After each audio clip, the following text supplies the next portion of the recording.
concept and it is an interesting topic for our class today. So it is none other than matters and materials. So this concept is going to be very interesting and I hope you would have already gone through with this topic. So shall we get into the topic? Okay. So our second lesson, science, is based on the topic matters and material. Okay. So we are getting into the introduction part of this matters and material. So before we get into the topic, first we should know about the introduction part. What this concept is important, for what is it important in our day-to-day life. So shall we see it? Yes. Our needs have increased in modern days. We use number of things in our day-to-day life and we get some of them from natural things and artificial. So from this line we can clearly identify and get a clue of this lesson. So this lesson is based on natural and artificial things. It comes under in different order. Okay. So the first point of our lesson is going to be states of matter. So what is the first topic for the lesson is going to be states of matter. So we have three states of matter. How many states of matter do we have? We have three states of matter and they are solid, liquid and gas. So how many states of matter do we have? We have three states of matter. They are solid, liquid and gas. A best example for solid, we can take an ice cube. Okay, I hope you have seen an ice cube. Yes or no? So ice cube is the best example for solid. And then moving on to liquid. Liquid is nothing but the water consistency items. We tell them as liquid. Okay, so water, juice, etc. So all these comes under in liquid. And then moving on with gas. Gas is nothing but the smoke which is dumped with. Okay, so that is called the gas. And here in solid. In solid, molecules are very closely arranged. So in solid, the molecules are very closely arranged. Okay, solids are incompressible. They have definite shape, size and volume. They have definite shape, size and volume. So solid are closely packed. Okay, remember solids are closely packed. I gave you an example of ice cube. Next, moving on to liquid. In liquid, molecules are loosely packed. Okay, in solid the molecules are closely packed. In liquid the molecules are loosely packed. Hence, liquids are intelligently compressed. They have definite volume but no definite shape. So here we saw they have definite shape, size and volume. But here in liquid they have definite volume but no definite shape and size. So this is for liquid. Okay, and then moving on with gas. Gas, I told you, remember smoke. Okay, so in gas molecules are loosely packed. So in liquid and in gas the molecules are loosely packed. Okay, so hence gas are highly compressible. Hence gas are highly compressible. And here you have a picture of solid, liquid and gas. Okay, so this is, can you see the example which I gave you? Yes.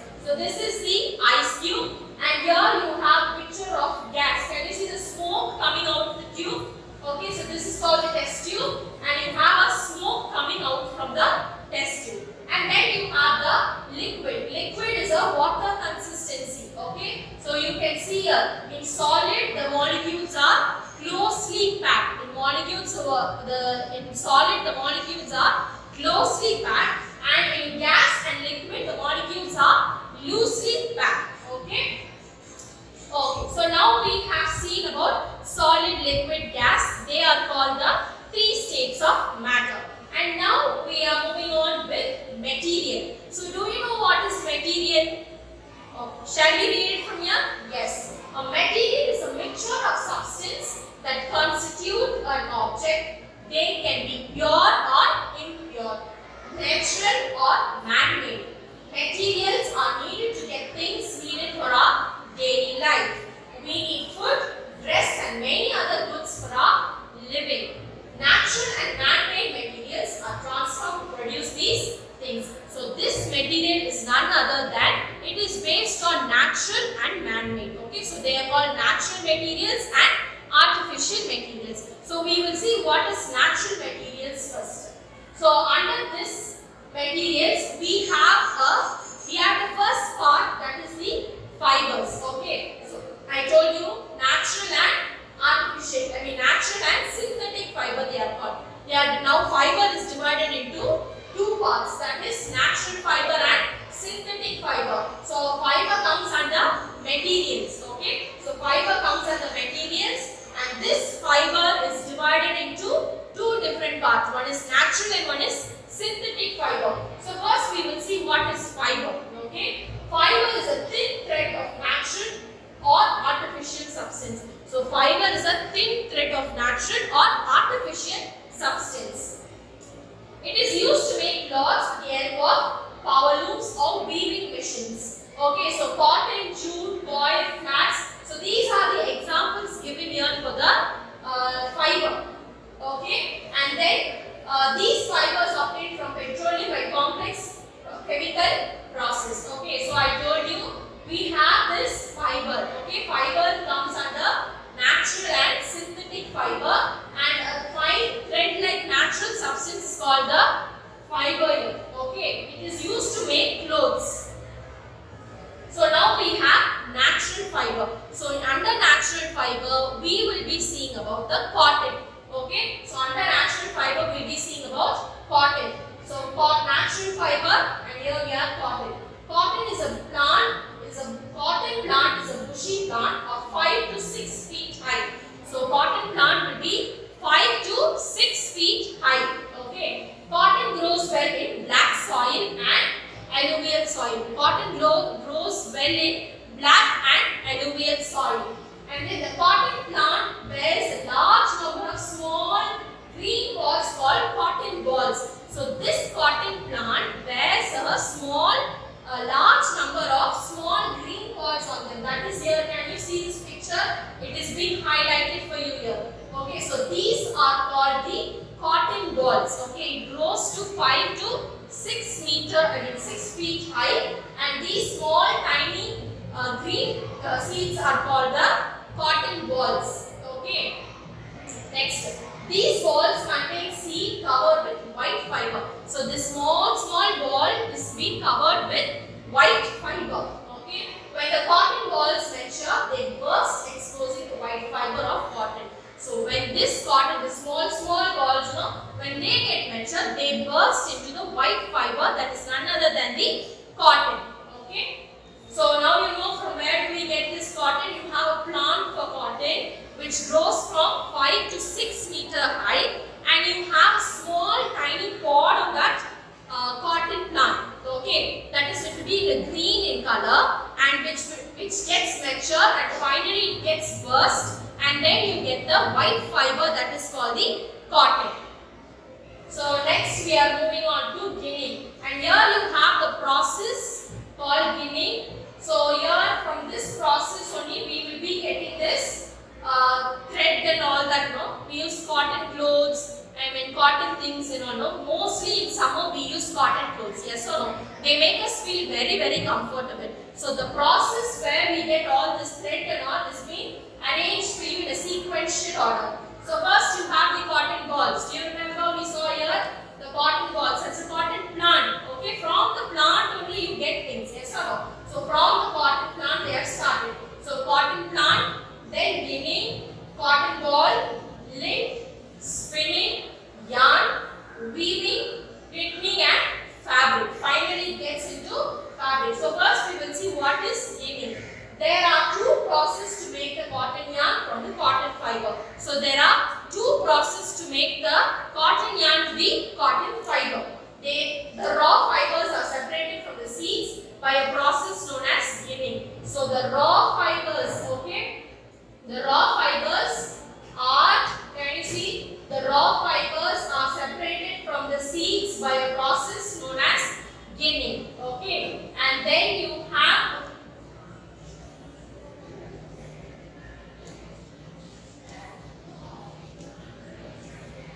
the raw fiber. Okay, the raw fibers are separated from the seeds by a process known as ginning. The fibrous material left after separating the cotton seeds is called the lint. So once ginning is got over the cotton fiber, then the process starts with the lint. Okay, so the lint is then tied and pressed into balls. The lint is then tied and pressed into the balls. The final portion of the short fiber and the impurities are removed by the process called combing. So this is the process of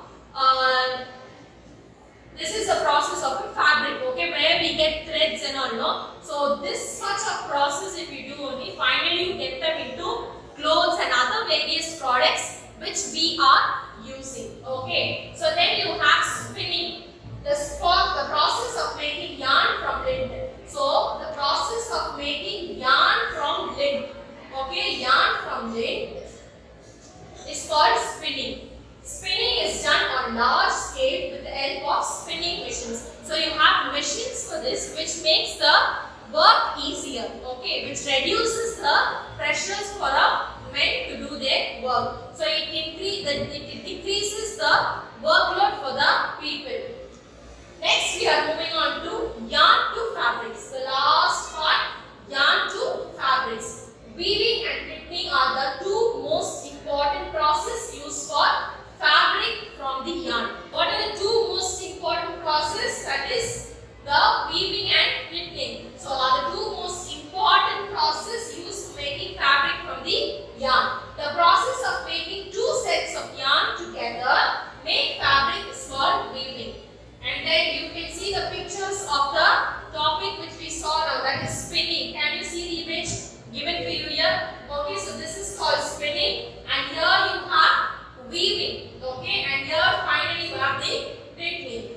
So now we will be learning about the uses of cotton, okay. So coming to this cotton plays an important role in our life, yes or no? It may be for medical purpose or it may be for our own use, yes or no? So it plays an important role for our day-to-day lifestyle.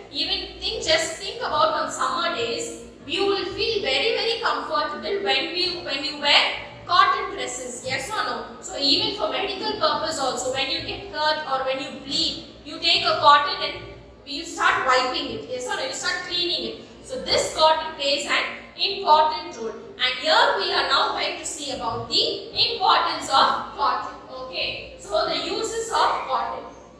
It is used to manufacture cotton textiles and garments. As I told you, for our clothes, okay, garments, textiles and garments. It is used as pillows and mattresses. When you are sleeping, okay, in which thing are you, how do you sleep?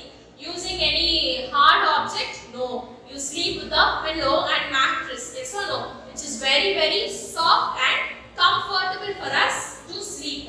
It is used for making surgical bandages. Okay, remember I told you, when you bleed, what will you do? You will take cotton, you start cleaning yourselves. Yes or no? So it is used for making surgical bandages. It is used for making dhotis, saris, bedsheet, tablecloth and so on. So it is not only used for a particular but also in many different ways. Okay, and then we are moving on to jute.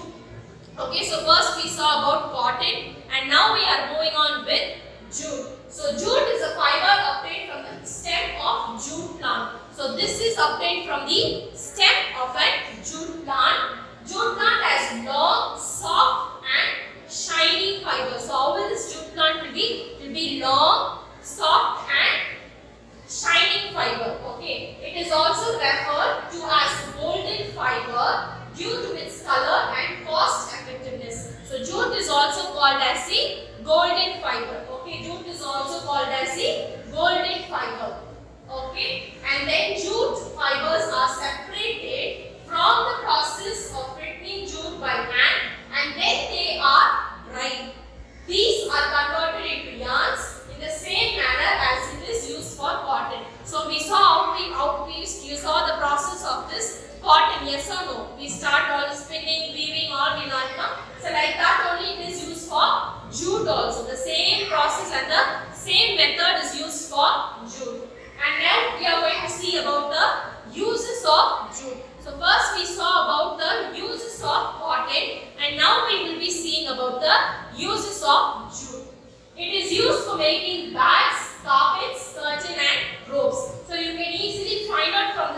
furniture, yes or no? So you can use it for bags, you can use it for carpets, curtains, everything. Okay, so it stays a bit stronger and helps you to decorate your own too. It is used for making clothes, for wrapping bales for raw cottons, and make socks for storing grains. It is used for making wall hangings for decoration. So it also decorates your room. Okay, it is used for wall hangings too. Now we will be seeing about coil. Okay, coil fiber is obtained from the outer covering of an coconut. So coil fiber is obtained from the outer cover of an coconut. It is used to make flower mats, door mats, bushes, brushes, and mattress. So it is you can easily find out from this picture itself. Okay, so you have mats here, then you have door mats, then you have mattresses. So all these things this coil fiber helps us. Okay, and so all these comes under natural fiber. So what all we were seeing now comes under the natural fiber. So we will see once again what are the natural fiber. We started with the cotton, yes or no? Yes, we started with the natural fiber. The first thing we saw about is the cotton. So we saw the order of this cotton also. That is, you have the cotton balls, ginning, cotton fibers, then lint, spinning, yarn, weaving, threading, and finally we moved on to the fabric. And then we saw about the uses of cotton. Then we moved on to the jute, and then we saw about the uses of jute. Then we moved on to the coil, and then we saw about the products of them placed here in this picture. Now we are moving on to synthetic fiber. So this synthetic fiber is also called as man-made fiber. This synthetic fiber is also called as man-made fibers. Okay, so they are called synthetic fibers or man-made fibers. These fibers are obtained from coal, petroleum, and natural gas. So from where do these fibers are obtained? They are obtained from coal fibers or coal, petroleum, and natural gas. Okay, so you have few examples here given in the first one. You have the drying and for wood pulp. Then you have the nylon, silk, and wool, polyester, petroleum products, acrylic, wool products. Okay, so you have this synthetic fiber and their sources given you as an example. So now we will see about the uses of synthetic fiber. We will be seeing about the uses of synthetic fiber. So rayon is used to make rope, cloth, cap, tire, cords, and carpets. Nylon is used to make fishing nets. Okay, with the help of nylon we make fishing nets, which is very stronger. Rope, fabric, and for bushes. Then polyester is used to make fabric for suits and shirts, horses, conveys belt, for PET bottles, and wireless. And then you have the last one, the acrylic is used to make sweaters, shawls, and blankets. Okay, now we are moving on to this next topic called about the grains. So now we are moving on to the next topic called grains. So grains are small, hard, dry seeds. Grains are nothing but small, hard, and dry seeds. Each grain is protected by a husk, and the husk encloses the seed. So now we will see here the examples are given for you. Wheat, maize, okay, rice, beans, peas. So all these comes under this grains. So first we will be seeing about the wheat. So wheat, you can see the picture given here. So this is the most important crop in the world. So wheat, we use it for a various purpose. Yes or no? So you have the whole wheat is important because it is rich in fiber. So wheat is very much important and it is rich in fiber. Wheat products. So now we will see what are the products of wheat. Okay, you have the bread, cake, pasta, wheat bread, and cracked wheat. Okay, so from wheat you get bread. Okay, bread which is very tasty. You have different kinds of bread. You have sweet bread, you have salt bread. Okay, so all these we get from wheat. And then we are moving on to maize. Okay, in many tropical and subtropical countries, Mexico and America especially maize is the main food for that people. So in many foreign countries, that is especially you have mentioned Mexico and America, they use this maize as their food. Okay, they take this product as a food material. Okay, it is also known as corn.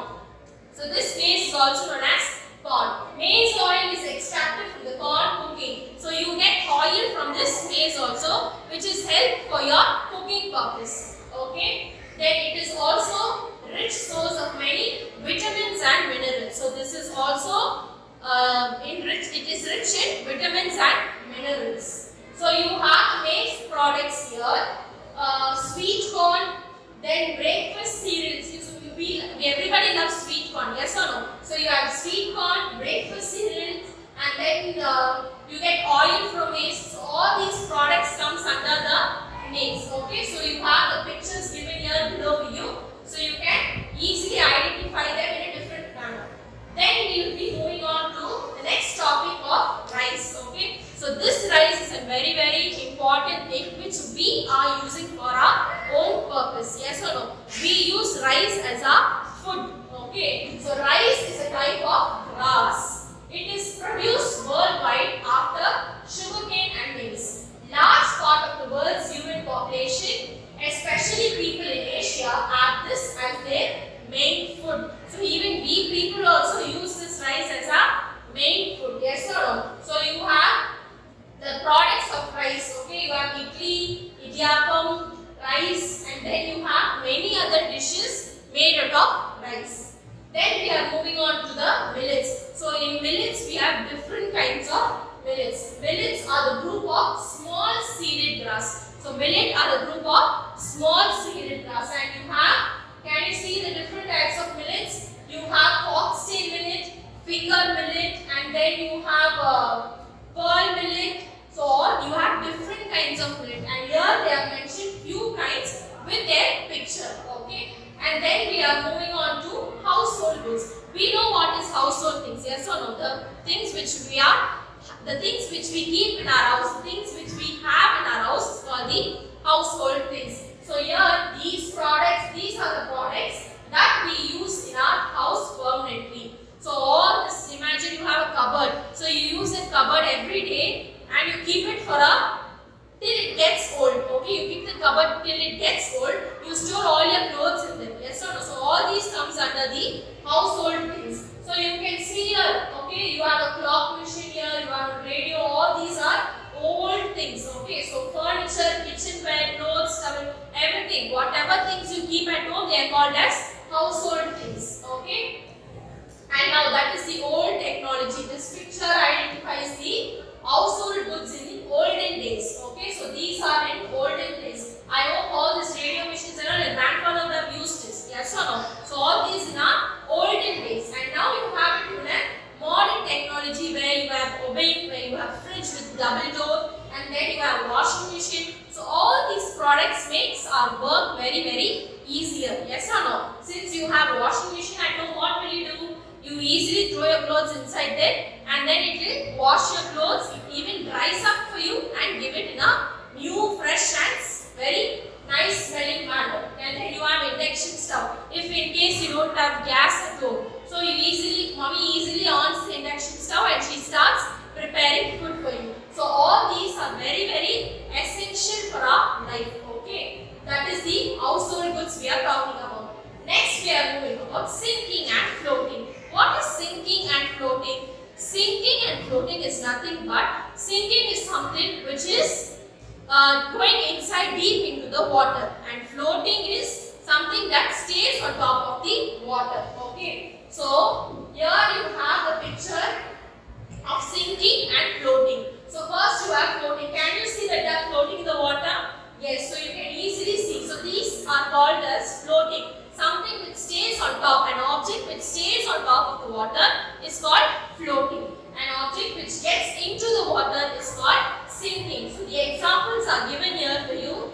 You have a duck, you have a boat, and you have a swimming pool safe for you. Okay, so you have a duck and you have a boat, and this is given here. Then you have phone. Okay, so all these are examples of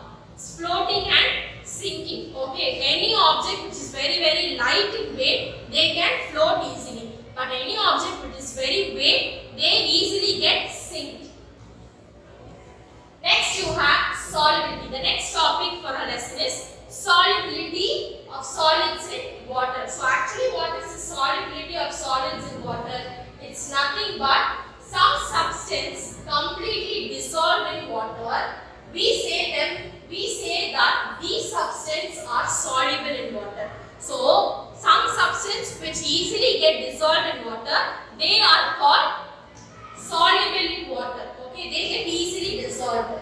Other substances do not dissolve. The substances which do not dissolve in water, they in water even after we stir for a long time.